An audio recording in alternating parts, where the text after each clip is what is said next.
Assalamualaikum dan selamat sejahtera. Kita berjumpa kembali dalam rancangan online physics bersama-sama Cikgu Suryati.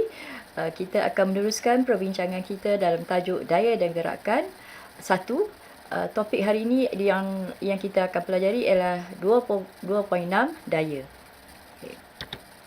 Daya. Okay. Kita akan tengok pada standard pembelajaran yang pertama. Ada dua standard pembelajaran. Okay, yang pertama, murid boleh mendefinisikan daya sebagai kadar perubahan momentum. Yang kedua, 2.6.2, menyelesaikan masalah melibatkan rumus F sama dengan MA. Okay, cikgu akan tunjuk dua gambar ni. Okay, gambar yang pertama ni ialah gambar jet fighter. Iaitu yang boleh melepasi laju bumi, yang kita panggil supersonic boom kan. Jadi kapal terbang ni mendapat satu daya dan dia terus memecut ke depan, dengan kelajuannya melebihi laju bunyi. Okey, yang ini kita tengok, ini adalah permainan football, American football, yang mana pemain ni menggunakan satu daya untuk menjatuhkan pemain yang baju hitam ni.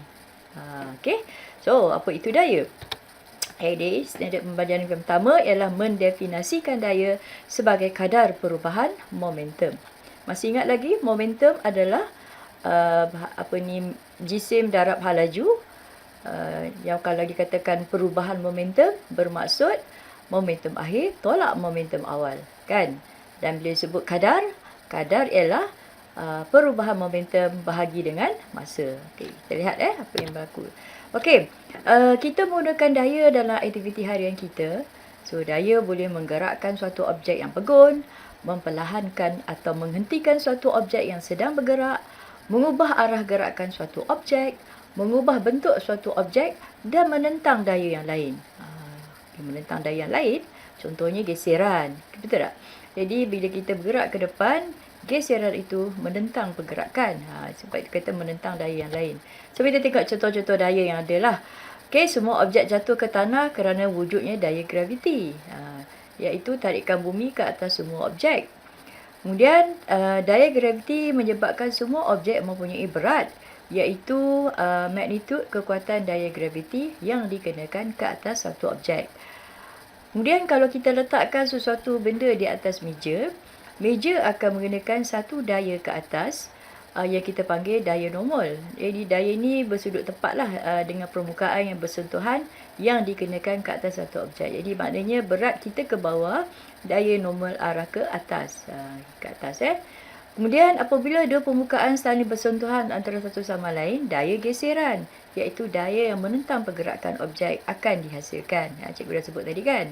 Kemudian kita ada satu lagi, daya elastik, merujuk kepada daya yang membolehkan satu objek itu kembali kepada bentuk asalnya selepas diregang atau dimampatkan. Dan kita akan belajar dalam tingkatan 5 nanti, kita ada satu daya yang dipanggil daya ampungan, iaitu daya yang bertindak ke atas objek yang terendam di dalam air dan mengarah ke atas. Contohnya kapal ni boleh terapung tegak dalam air, walaupun ini kapal besi, kan?